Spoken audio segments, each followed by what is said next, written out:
성례절기를 맞이하여 오늘은 학습 세례식이 있고요. 다음 주에는 성찬식이 있게 되겠습니다. 우리가 성례절기를 통하여서 거룩한 역주행 시리즈를 말씀으로 전하고 있습니다. 로마서 12장을 중심으로요. 오늘 그 세 번째 시간 교회 사랑하기라는 말씀의 제목으로 하나님의 말씀을 전하고자 합니다. 어떤 사회학자가 인간을 정의하기를 호모 사피엔스다 이렇게 정의한 것 아마 여러분 들어보셨을 겁니다. 사피엔스라는 말은 헬라어로 소피아, 지혜라는 말인데 이게 나중에 라틴어에서 이제 우리가 사용되어질 때 사피엔스다 이렇게 표현되어집니다. 호모는 사람이라는 말이거든요. 인간, 그러니까 지혜로운 인간 그런 뜻입니다. 왜인가 했더니 동물들과는 다르게 사람들은 특별히 도구를 잘 사용하더라는 것입니다. 농사 짓는 도구, 공장에 기계를 돌리는 도구. 그래서 지혜롭다. 그래서 호모 사피엔스 이렇게 부릅니다. 그러면서 사람에 대한 정의가 참 많이 있습니다. 근데 최근 들어서 호모 디스컨텐트라고 하는 그런 용어를 또 사용하시더라고요. 생소한 단어입니다. 한마디로 말하자면 갈망하는 인간이라는 것입니다. 뭔가에 불만스럽다는 것은 뭔가를 바라는 게 있다는 거거든요. 그래서 요즘 사람들은 지혜로운 인간이 아니라 갈망하는 인간, 욕구가 가득 찬 인간 그렇게 표현되어집니다. 사람이라는 갈망을 교묘하게 사람들은 포장을 해서 꿈이라고도 하고요, 포부라고도 하고요, 내 인생의 목적이라고도 말하기도 합니다. 그러나 다 이 모든 것을 직설적으로 표현하게 되면 갈망이라는 말로 묶어서 표현할 수 있을 것입니다. 호모 디스컨텐트, 인간은 뭔가를 갈망하며 살아간다. 그런데 그 대부분의 갈망이 사실은요, 사람이 참 이기적이거든요. 전부 다 나에게 맞춰져 있습니다. 나의 갈망, 내가 바라는 것, 내 몸이 잘 돼야 되고요, 내가 하는 일이 잘 돼야 됩니다. 다 나하고 상관이 있는 겁니다. 그 갈망의 가장 대표적인 선수가 누가복음 12장에 나오는데 어리석은 부자라고 우리 이야기하죠. 그가 농사를 지어서 많이 거두었답니다. 내 영혼아 오늘도 즐기자. 내 영혼아 오늘도 창고를 만들어서 가득 채우자.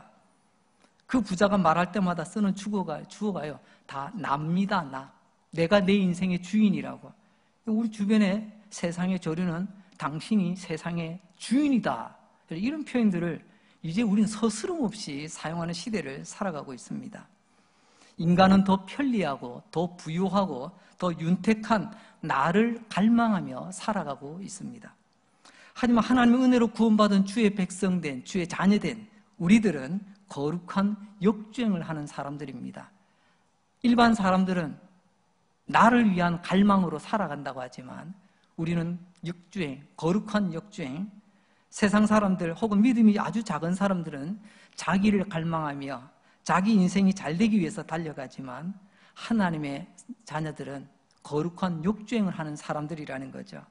자기 갈망이 아니라 오늘 주제, 주님의 몸된 교회를 사랑하며 살아가는 사람, 그 사람들이 거룩한 역주행의 주인공이라는 말씀입니다. 사랑하는 성도 여러분, 우리는 주님의 몸된 교회를 사랑하는 사람들입니다. 또한 주님의 몸된 교회를 더욱 사랑하기 위해서 우리는 갈망해야 될 사람들입니다. 저에게는 두 분의 어머니가 계십니다. 무슨 말이냐고요? 첫째는요, 저를 낳아주시고 젖물려 키워주신 저희 육신의 어머니 고숙희 여사님이십니다. 그분의 젖을 먹고 제가 자랐어요. 두 번째 어머니가 계십니다. 두 번째 어머니는 바로 교회입니다. 어거스틴이 그렇게 표현했죠. 교회는 성도의 어머니다. 여러분, 나를 낳아주신 엄마는 육신의 젖을 물려주시며 나를 길러주셨습니다. 교회는 말씀이라는 은혜의 젖을 우리에게 물려주며 우리를 키워주셨습니다. 그런 의미에서 우리의 영적인 어머니는 교회다라고 말씀드릴 수 있는 것입니다. 교회는 동아리, 계모임이 아닙니다. 교회를 통해서 나를 펼치려고 나의 뜻을 나타내려고 하는 것은 교회를 잘못 알고 있는 것입니다. 교회는 영적인 엄마입니다. 그래서 우리는 엄마 사랑하듯 교회를 사랑하는 것입니다. 자, 그렇다면 교회를 사랑하되 어떻게 사랑할 것인가? 오늘 로마서 12장 말씀을 통하여 크게 4가지를 말씀을 드리려고 합니다. 앞에서 3가지는 방법이고요, 마지막 4번째는 이 모든 것을 요약한 원리에 대해서 말씀드리려고 합니다. 첫 번째는요, 바로 한 몸이라는 말에 달려 있습니다. 오늘 본문 로마서 12장 4절과 5절 성경은 우리에게 이렇게 말씀하시죠. 우리가 한 몸에 많은 지체를 가졌으나 모든 지체가 같은 기능을 가진 것이 아니니 이와 같이 우리 많은 사람이 그리스도 안에서 한 몸이 되어 서로 지체가 되었느니라. 여기 보면 중요한 두 가지 진리를 말씀하고 있는데, 교회는 몸이라는 거죠. 근데 그 몸은 2가지로 말합니다. 첫째, 교회는 누구의 몸이라고요? 예수님의 몸이라는 것입니다. 여러분, 교회는 담임 목사의 몸이 아닙니다. 교회는 우리 교회 유력자의 몸이 아닙니다. 교회는 우리 예수님의 몸입니다. 이렇게 표현한다는 것은 예수님이 존귀하듯이 교회가 존귀하고 고귀하다는 것을 말씀하고 있습니다. 여러분, 교회가 예수님의 몸이라는 말 얼마나 존귀한 표현입니까? 사극에 보게 되면 예전에 그런 일이 있었다지요. 임금님의 총애를 받던 왕비가 뭔가 이렇게 하다가 예수님의 용상, 왕의 얼굴, 이 용상에 손톱 자국을 냈어요. 그 다음에 어떻게 됐을까요? 그 왕비는 폐위됩니다. 감히 존귀하신, 존엄하신 왕의 얼굴에 상처를 냈다고 왕비도 여러분 가차없이 폐위를 시키더라고요. 여러분, 교회는 예수님의 몸입니다. 거룩하고 존귀한 것이죠. 그렇다면 여러분, 죄송하지만 교회에 여러분의 손톱 자국 내지 마시기 바랍니다. 여러분들의 이빨 자국도 내지 마시기 바랍니다. 그게 교회를 존귀하게 고귀하게 여기는 여러분들의 올바른 신앙의 태도이기 때문에 그렇습니다. 2번째로, 교회는 몸은 몸인데 한 몸이어야 된다라고 말씀하십니다. 여러분, 한 몸이어야 한다는 말은 교회의 일치와 화합을 강조하는 말씀이죠. 교회는 언제나 갈등과 분열의 소지가 다분히 있습니다. 왜냐하면 우리 스스로가 약하잖아요. 목사도 약하고 장로님도 약하고 권사님도 약하고, 여러분, 우리 성도님들도 다 우리 인간인지라 약해요.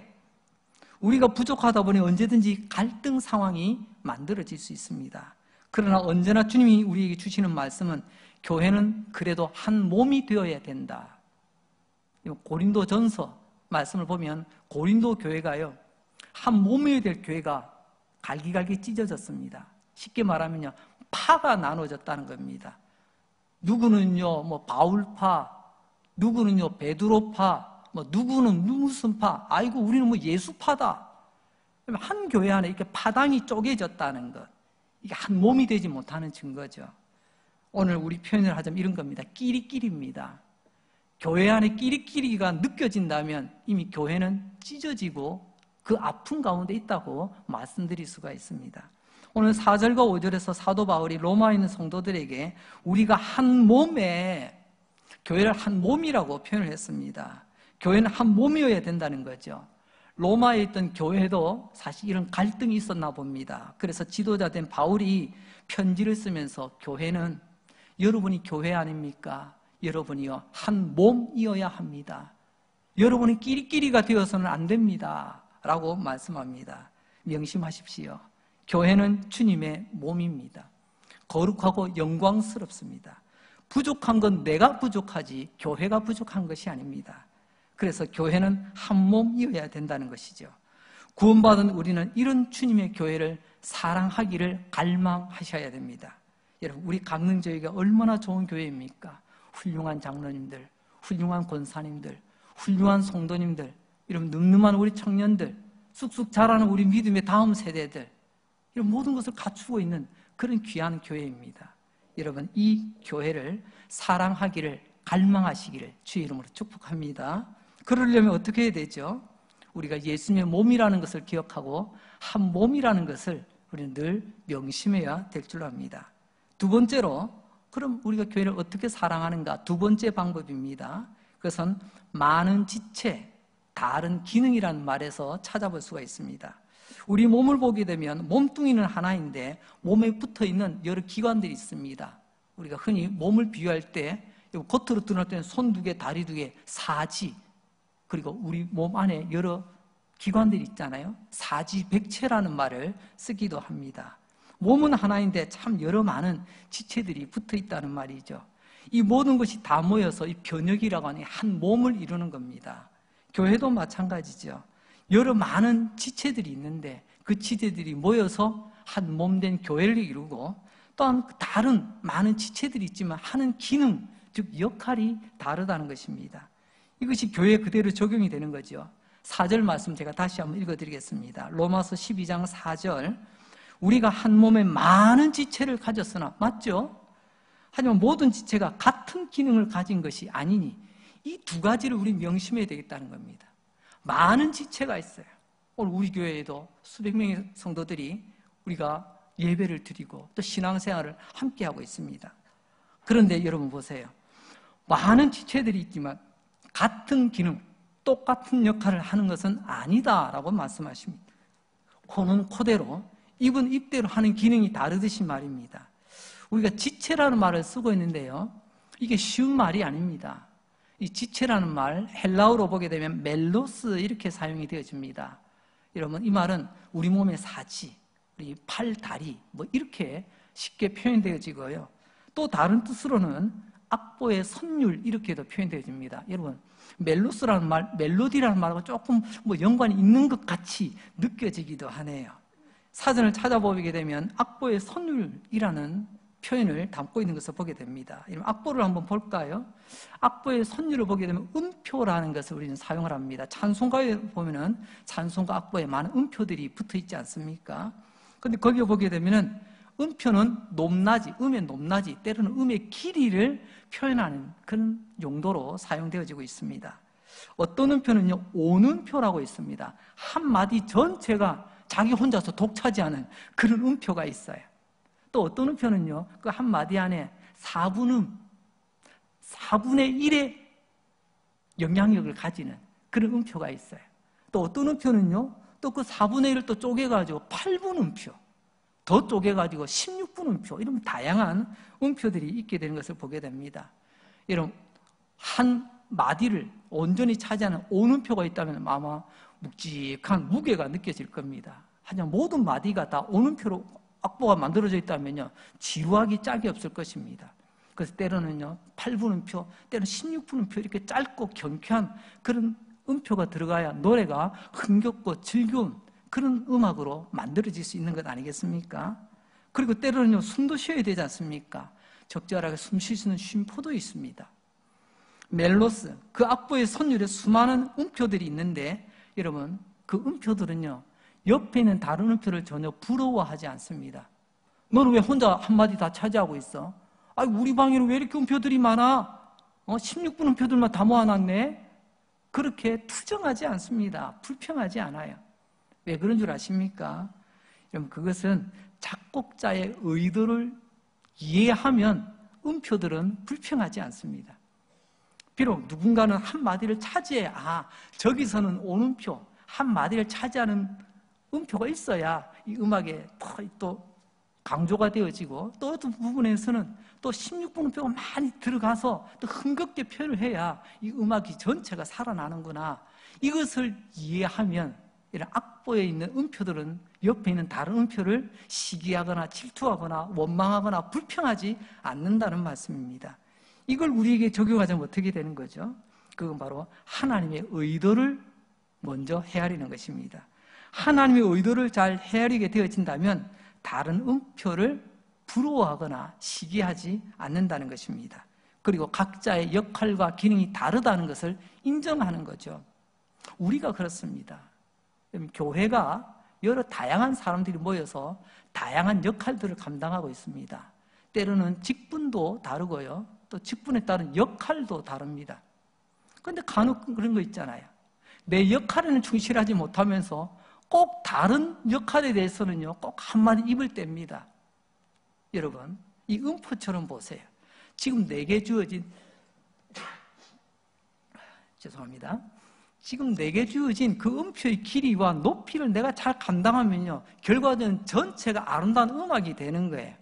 내 역할을 잘 감당하기보다 오히려 다른 음표, 다른 마디에 있는 것에 시비를 걸고 거기에 대해서 자꾸만 우리가 관여하려고 한다면 음악이 되겠습니까?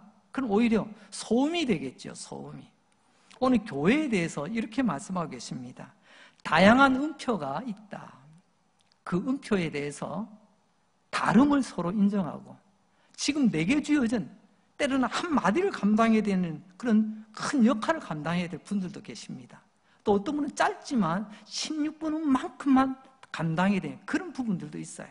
이것을 서로 잘 감당할 때 이런 멋지고 아름다운 음악이 되지 않겠습니까? 교회가 그렇다는 것입니다.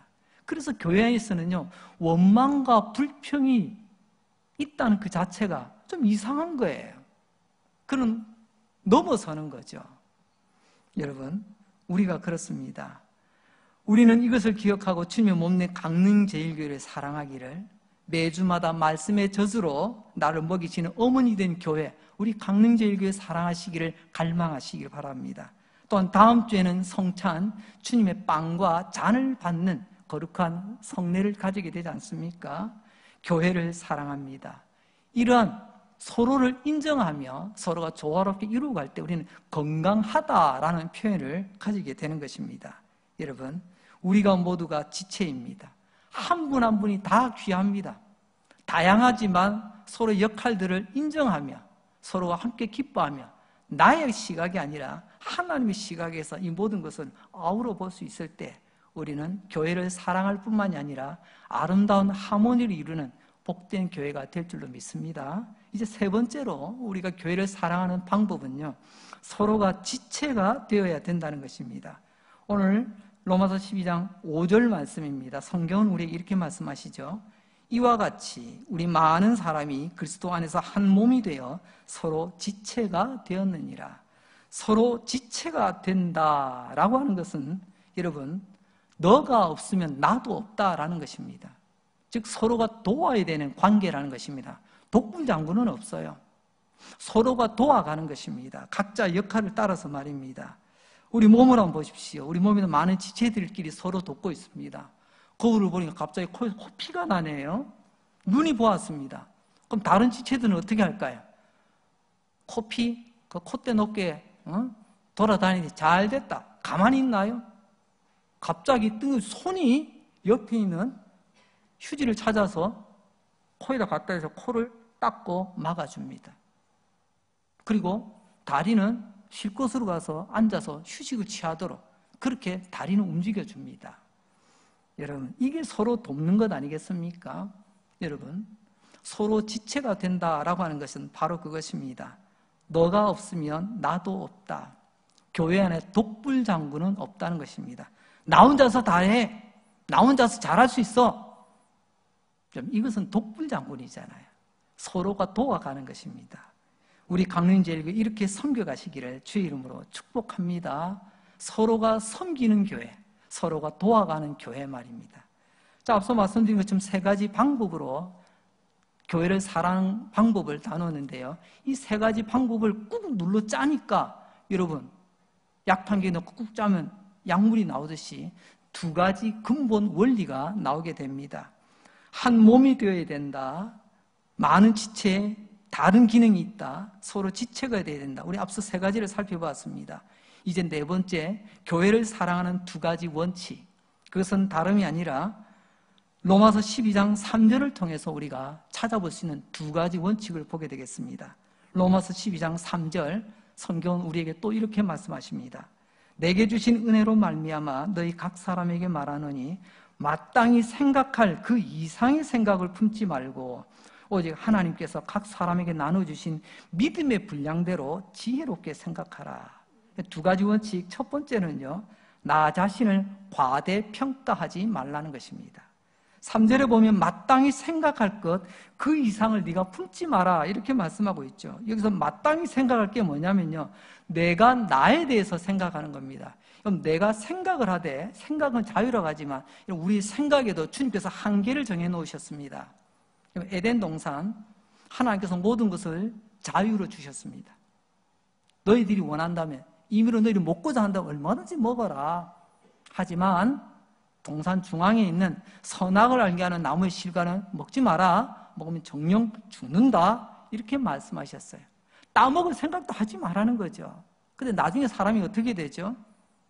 뱀으로 통해서 이 꼬드김을 받아서 자신의 생각의 분수를 넘어버립니다. 어디까지 가죠? 저거 따먹으면 죽는데? 그게 아니고요. 저거 먹으면 나도 하나님처럼 될 수 있어. 이게 분수를 넘은 생각입니다. 그러면 생각이 행동으로 옮겨지게 되죠. 이미 선악과를 따먹기 전에 그런 생각이 분수를 넘어버린 거예요. 오늘 주님께서는 우리에게 말씀하십니다. 내가 나를 너무 과대평가하고 있지는 않느냐 돌아보라고 말씀하십니다.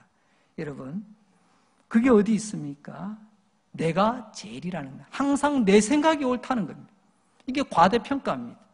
아담의 생각이 항상 옳았죠. 결국은 그래서 선악과 따먹잖아요. 우리의 생각이 자유롭지만 넘어서는 안 되는 선이 있습니다. 그걸 오늘 성경은 우리에게 말씀합니다. 여러분, 우리가 생각을 과하게 넘어가면요, 나의 분수를 넘어가면요, 내가 지금 현재 맡은 역할과 직분과 그 선에서 과하게 넘어가게 되면 반드시 탈이 납니다. 그게 오늘 우리에게 말씀하시는 거예요. 여러분, 우리가 자꾸 자기를 생각할 때 때로는 반대로 너무 작게 생각할 때가 있습니다. 그걸 과소평가라고 하죠. 하나님께서는 얼마든지 너는 할 수 있어. 나는 못해요. 아니, 나는 안 할래요. 그러면서 의기소침해 합니다. 이것도 문제입니다. 하지만 진짜 큰 문제는요, 조금 전에 말씀드렸던 것처럼 자신을 너무 과대평가하는 것입니다. 내가 그래도 제일 똑똑하잖아. 내가 그래도 제일 인생의 경험이 많잖아. 내가 그래도 책도 제일 많이 봤잖아. 내가 그래도 이 분야는 내가 전문가 아닌가? 이런 지나친 자신의 과대평가가 때로는요, 큰 어려움을 초래하기도 합니다. 심지어는 우리가 믿음 생활하면서 이런 거 있잖아요. 영적 허영심에 잡혀서 내가 제일 믿음의 부자인 줄로 착각하는 그런 실수를 범할 때가 있는 것 같습니다. 그 증거가 뭐냐고요? 내가 믿음이 제일 부자가 될 때 교만합니다. 내가 믿음이 제일 부자가 될 때 원망하고요. 내가 믿음이 제일 부자가 될 때 불평합니다. 제가 1993년부터 신학교 입학하여 교육전도사 시절로부터 목회의 길을 걸어왔습니다. 지금까지 말입니다. 짧지 않은 시간 속에서 제가 나름대로 내린 결론이 하나 있습니다. 나는 부족합니다. 나는 모자랍니다. 이런 사람 입에서는요, 절대로 교회 생활하면서 원망하거나 불평하는 소리를 들어본 적이 없어요. 그러나 대체로 보면요, 항상 자신을 과대평가하는 분, 내가 믿음의 부자인 것으로 착각하는 분들이요, 당연하다는 듯이 여러분 원망하며 불평하며 교만하더라고요.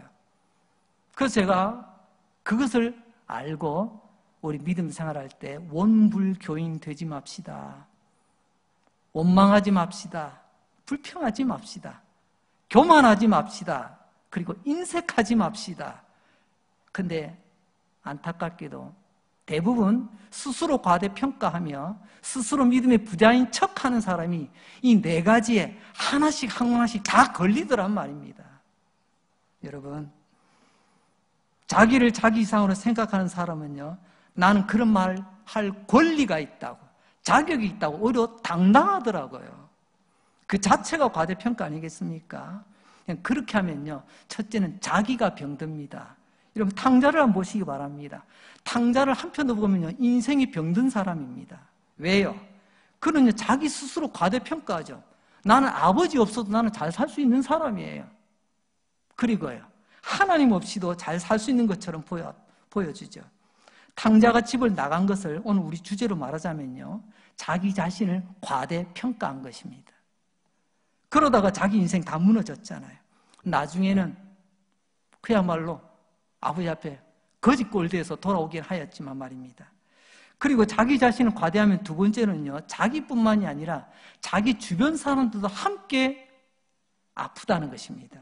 공동체가 병들어가는 거죠. 우리 가정, 때로는 친구들 사이도 마찬가지고요. 교회라는 공동체도 마찬가지입니다. 항상 집안에도 보세요. 항상 어느 공동체를 보세요. 왜 문제가 생기죠? 꼭 자기가 옳다고 목소리를 높이는 그런 사람이 있다니까요. 그럼 꼭 분열이 일어나요. 그래서 문제가 생기는 겁니다. 집에서도 마찬가지죠. 이런 교회라고 예외든가요. 오늘 그래서 주님 우리에게 말씀합니다. 건강한 교회. 그 교회는 어때야 되는가? 스스로 과대평가하지 마라. 믿음의 분수에 맞는, 이런 믿음의 분수에 맞는, 그것은 내 현재의 위치와 역할과 입장에 맞는 생각을 가지는 것이 하나님의 은혜인 줄로 믿습니다. 두 번째로는요, 건강한 교회 원칙은 믿음으로 생각하고 지혜롭게 생각하라는 것입니다. 믿음으로 생각하고 지혜롭게 생각하라. 각 사람에게 나눠주신 믿음의 분량대로 지혜롭게 생각하라. 첫째는 절대로 너 자신을 과대평가하지 말라고 했죠. 두 번째로는요, 믿음으로 생각하라는 것입니다. 믿음으로 생각한다는 것이 뭐죠?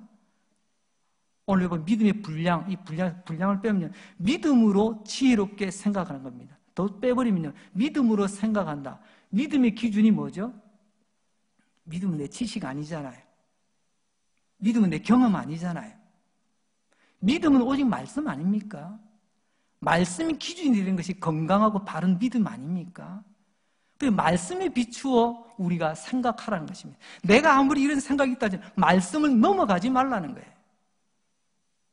다시 음표 이야기를 해볼까요? 온음표가 악보 한마디를 다 차지하고 있습니다. 근데 나는 16분 음표라서 좁은데 여러 다른 음표들이 같이 있습니다. 아니, 나는 뭐야? 내가 뭐 장기판의 조리인가? 그렇게 원망하거나 불평하는 것이 아니라 아까 말씀드렸죠. 하나님의 시각으로, 작곡자의 시각으로, 그래, 저 부분에는 온음표가 필요해서 작곡자가 그려놓은 거야. 여기는 비록 작은 나지만 16분 음표가 필요해서 작곡자가 여기 그려놓은 거야. 지금 내 이 마디에서 짧은 그 한순간이지만 내가 이 역할을 잘 감당하면 결국 하나님 앞에 아름다운 작품이 되는 거잖아. 이게 믿음으로 생각하는 것입니다. 왜 저 사람은 저렇게 한마디도 안 주고 나는 여기를 갖다가 뭐 4개를 쪼개고 8개를 쪼개고 16개를 쪼개야 겨우 들어갈 만큼, 그게 아니더라는 거죠. 여러분, 믿음으로 생각한다는 것, 이것은 비교하지 말라는 것입니다. 앞서 말씀드렸죠. 각자의 역할에 충실한 것입니다. 그것을 넘어서지 않는 것입니다. 그리고 다른 사람의 역할을 인정해 주는 것입니다. 그게 교회를 사랑하는 것이고 그게 건강한 교회의 지표라고 말할 수 있습니다. 아니, 나도 잘할 수 있는데, 나라면 더 잘할 수 있는데, 물론 그런 생각이 들 수도 있겠지요. 하지만 그것을 맡겨주었을 때는요, 그 역할을 잘 감당했을 때는 나는 내 역할로 충실하는 겁니다. 그 사람이 그 역할을 잘할 때 우리는 도와주고 격려해주고 응원해주는 것이 우리에게 필요한 것이죠. 이게 건강한 신앙생활입니다. 로마서 12장 6절입니다. 우리에게 주신 은혜대로 받은 은사가 각각 다르니, 여러분, 은혜로 받는 은사가 다르답니다. 똑같은 은사가 아니에요. 달라요. 혹 예언이면 믿음의 분수대로. 여기서 예언이라는 것은 앞으로 무슨 일이 있을 겁니다. 무슨 노스트라다 무슨 뭐 예언하듯이 그런 예언이 아니고요. 여기서 예언은 하나님의 말씀을 전하는 은사를 말합니다. 오늘 말하면 강단에서 말씀을 설교라고 쉽게 적용할 수가 있을 것입니다. 근데 보세요. 믿음의 분수대로 하랍니다. 분수도 모르고 이 변형 목사 말입니다. 그냥 유명한 목사 흉내 낸다고 뭐 서울의 무슨 목사님, 미국의 무슨 목사님, 뭐 어디의 무슨 목사님 그냥 흉내만 내다가 달려간다면 이건 믿음의 분수에 맞지 않는 거죠. 저는 제 분수대로 해나가면 됩니다. 제가 젊은 시절, 저 어릴 때 삼촌이라 부르는 분이 나중에 신학을 해서 목회를 하게 되었습니다. 그분이 목회를 하는 가운데 개척교회를 시작하셨는데 우리 청년 때에 여름 성경학교 도구로 갔어요. 여름 성경학교 우리 봉사 다니던 거 여러분 기억나시죠? 여름 성경학교를 하는데 좀 시간이 나서 그분하고 이야기하는 가운데 뭔가 좀 이상해요. 예전에 그 삼촌의 느낌이 아니에요. 왜 그런가 했더니 발음이 자꾸 세요. 전에는 혀가 이렇게 했는데 혀가 뭐 이렇게 하듯이 막 바람 새는 소리가 좀 나요. 한쪽은 제가 조금 이상하다 뭐 그런 표현을 하니까 삼촌이 알아채셨어요. 그 목사님. 혀가 내 소리가 좀 이상하지? 내가 교회를 개척하고 참 이렇게 더 열심히 교회를 세워보려고 애를 쓰는데 그게 쉽지 않더구나. 그래서 내가 조용기 목사님 흉내 내기로 했어. 그래서 내가 여기 생리를 하나 뽑았다. 그래서 이 빠진 이빨 사이로 바람 새는 소리가 나는 거예요. 제가 한편으로는요, 얼마나 정말 목회를 잘하고 싶은 그런 열망이 있었으면, 당대 우리 대한민국에서 조용기 목사님은 최고의 목사님으로 다들 기억하지 않습니까? 목사님을 닮고 싶다는 그 마음을 제가 참 귀하게 여겼습니다. 근데 한편으로는 생리를 뽑아서 바람 새는 소리까지 내가면서까지 저렇게까지 해야 되나 하는 그런 생각을 좀 가졌습니다. 제가 오늘 말씀을 왜 드리냐면요, 변형 목사의 분량은 여러분이 아시는 만큼 그만큼입니다. 저는 이 분량을 분수에 넘게 그냥 유명한 어느 목사님 흉내 내고 따라하고 저는 그런 마음이 조금도 없습니다. 오늘 주신 말씀처럼 믿음의 분량대로 제게 주신 하나님 은혜대로 말씀 전하는 사역을 감당하려고 합니다. 여러분도 마찬가지라 생각되어집니다. 다음에 한번 볼까요? 7절, 로마서 12장 7절 말씀에 보면 혹 섬기는 일이면 섬기는 일로, 혹 가르치는 일이면 가르치는 일로. 여러분, 내가 높다, 내가 낮다가 아니고 섬기는 일이랍니다. 섬기는 것은 섬기는 것이 군림하는 게 아니잖아요. 여러분, 섬기라고 직분 주었는데 섬김이 완장이 아니잖아요. 섬기라고 직분을 주고 교회에서 기회를 주었는데 나 이제 이런 사람이야? 갑자기 목이 굳어지고 목소리가 커진다면 여러분 직분 잘못 받은 거예요. 개인이 망하고 공동체가 어려워지게 되는 겁니다. 섬기라고 직분을 주신 줄로 믿습니다. 12장 8절입니다. 혹 위로하는 자면 위로하는 일로, 구제하는 자는 성실함으로, 다스리는 자는 부지런함으로, 긍휼히 베푼 자는 즐거움으로 할 것이니라. 보세요. 각자의 은사대로 각자에 맞게 하나님은 섬겨나가라고 말씀하고 계십니다. 결론이 뭐죠? 다른 사람과 비교하지 말고, 그것 때문에 원망하거나 불평하지 말고, 여러분 돕는 말이 아니면 여러분 입대지 마세요. 그 일을 돕는 일이 아니라고 한다면 괜히 여러분 입대는 거 여러분의 당연한 권리 아니십니다. 오늘 주님 말씀하시잖아요. 각자에게는 다양한 은사, 하나님께서 주신 그런 기회가 있는데 잘 섬겨나갈 수 있도록 좀 도와줘도 될까 말까 하는데, 아니 거기다가 자꾸만 입을 떼기 시작하면 어찌 그 일이 되겠어요? 우리 흔히 그런 말을 하지요. 나무에 올라가서 과일 따라고 사람 올려놓고 밑에서 막 흔드는 거 있잖아요. 언제는 사람 세워놓고 나중에 가서는요 밑에 가서 막 흔듭니다. 그런 일을 절대로 교회는 있어서는 안 될 줄로 믿습니다. 이제 말씀을 정리하겠습니다. 제가 영화 제목은 잘 생각이 안 나는데 그 장면이 아직도 또렷이 생각납니다. 어떤 한 남녀가 강물이 흘러가는 강가에 벤치에 앉아 있습니다. 근데 뭔지 분위기가 심각해요. 여자의 얼굴이 굉장히 시무룩합니다. 남자가 물어봅니다. 왜 그래? 무슨 일 있어? 내가 도와줄까? 뭐가 문제야? 조심스럽게 물어봅니다. 이 여인은 그 심각한 표정을 풀지 않고 계속 침묵하고 있습니다. 남자가 조금 이따 다시 한번 물어봅니다. 무슨 일이야? 내가 도와줄까? 무슨 문제가 있어? 그래서 이 여인이 힘겹게 입을 뗍니다. 그 여인의 입에서 나오는 말, I am problem. 내가 문제예요. 그 짧은 한마디가 저는 그 영화의 가장 핵심이라고 생각했습니다. 여러분, 이렇게 말할 수 있는 거 쉬운 용기가 아닙니다. 항상 남 탓하잖아요. 항상 환경 탓하고 항상 우리는 사회 탓하잖아요. 그런데 그 여인은 그렇게 대답합니다. I am problem. 내가 문제입니다. 내가 문제입니다. 여러분 우리 강릉제일교 안에서 내가 문제라고 생각해 본 적이 있으신가요? 내가 생각하는 것 이상으로 혹시 나를 과대평가하고 있지는 않습니까? I am problem, 성경 구절은 아니지만 우리 가슴에 박혀야 될 말이라고 생각이 되어집니다. 내가 문제지. 나 때문에 다른 사람들이 어렵고 힘들고 상처받는 것이지. 성도 여러분, 내가 문제라고 생각하는 사람, 그런 사람이 있는 곳에 희망이 있습니다. 교회도 마찬가지죠. 내가 문제라고 생각할 우리 교회는 희망이 있는 겁니다. 내가 문제가 아니야. 항상 저 사람이 문제야. 항상 교회가 문제야. 앞서 말씀드렸죠. 우리가 부족해서 그런 것 아닙니까? 로마서 12장 2절, 우리가 거룩한 역주행 첫 시간에 나눴던 말씀이죠. 성경은 우리에게 이렇게 말씀합니다. 너희는 이 세대를 본받지 말고, 이 세대는 항상 남 탓하잖아요. 당신 탓이라. 그런데요, I am problem, 내가 문제입니다. 이 세대를 본받지 말고 내가 문제입니다. 오직 마음을 새롭게 함으로 변화를 받아 하나님의 선하시고 기뻐하시고 온전하신 뜻이 무엇인지 분별하도록 하라. 생각보다 세월이 많이 흘러가고 있습니다. 이 귀하고 사랑하는 우리 강릉제일교회, 여러분, 우리가 몇 년이나 더 다닐 것 같습니까? 오늘 주님 말씀합니다.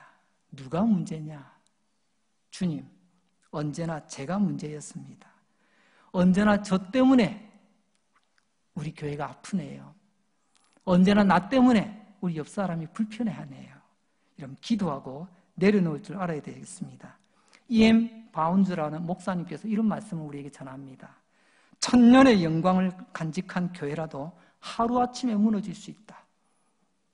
우리는 그것을 유럽교회에서 알 수가 있죠.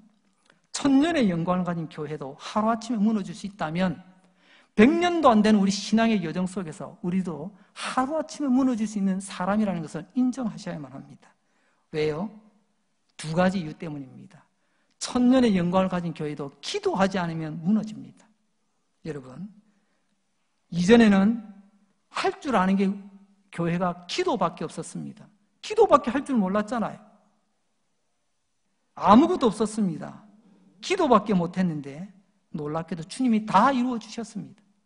근데 지금은요, 내가 모든 것 다 가졌기 때문에 이제는 기도할 생각을 가지지 않습니다. 천년의 영광을 가진 교회라도 기도하지 않으면 하루아침에 무너지는데, 여러분, 기껏 몇십 년 신앙생활한, 여러분 교회 생활한 걸로 만족하지 마시고 무너진 기도의 재단을 다시금 세우시기 바랍니다. 두 번째로는요, 각자의 역할에 충실하시기 바랍니다. 여러분이 받은 직분에 충실하시고, 또한 교회가 한 몸이라는 것을 꼭 기억하시기 바랍니다. 정리합니다. 기도하지 않으면 천년의 영광된 교회도 무너지듯이 우리도 한순간에 떨어지는 낙엽입니다. 또한 하나님 우리에게 맡겨주신 크다 작다 말하지 마시고 내게 주어진 그 작은 것 하나에도 충성하시면 하나님이 기뻐하실 줄로 믿습니다. 이 가을 우리 강릉제일교회 사랑하시는 사랑하는 성도 여러분, 나는 어떤 일을 해야 될까? 나는 어떤 지체인가? 깊어가는 가을에 말씀 앞에 고민하며 은혜 많이 받으시는 저와 여러분 되시기를 주의 이름으로 축복합니다. 기도하겠습니다. 하나님 아버지 은혜를 감사합니다. 오늘도 건강 주시고 믿음 주셔서 감사합니다. 언젠가는 내 다리가 움직이지 못하겠지만 하나님 교회에 걸어 나올 수 있는 다리를 주셔서 감사합니다. 들을 수 있는 귀를 주셔서 감사하고 자막에 뜨는 하나님의 말씀 읽을 수 있는 눈을 주셔서 감사합니다. 더구나 우리 안에 성령을 주셔서 하나님 말씀 잘 깨닫게 하시니 감사합니다. 주여, 저는 어떤 인간입니까? 저는 주님의 몸에 어떤 지체로 붙어 있으며 나는 그 지체로 지금 어떻게 살아가고 있습니까? 주여, 저 자신을 말씀 앞에서 돌아보게 하시고 나를 너무 과대평가하여 다른 지체를 업신여기며 주님의 몸된 교회의 건강을 해치는 자가 아니었는지 돌아보게 하시고, 또 반대로 너무 의기소침하여 주님의 몸에 전혀 이바지하지 못하는 그런 사람으로 살아오지 않았는지 돌아보게 하시며, 언제나 하나님 주신 믿음으로 나의 인생을 생각하며 멋진 인생길 걸어가게 하여 주옵소서. 아프고 병든 주의 자녀들이 있습니다. 고쳐 주시옵소서. 얼마나 아프고 힘이 들겠습니까? 우리 주님 위로하여 주시고 그 병마들 예수의 이름으로 떠나가게 하여 주시고 결박을 풀어주시고 올무들을 끊어 주시옵소서. 태의 문들이 열려지게 하시고 기적의 길들이 열려지게 하여 주시옵소서. 주님을 신뢰합니다. 살아계신 주님, 역사하시는 주님을 신뢰합니다. 또 한 주간 이러한 기적을 경험하는 복된 한 주간 되게 하여 주옵소서. 예수님 거룩하신 이름으로 기도합니다. 아멘.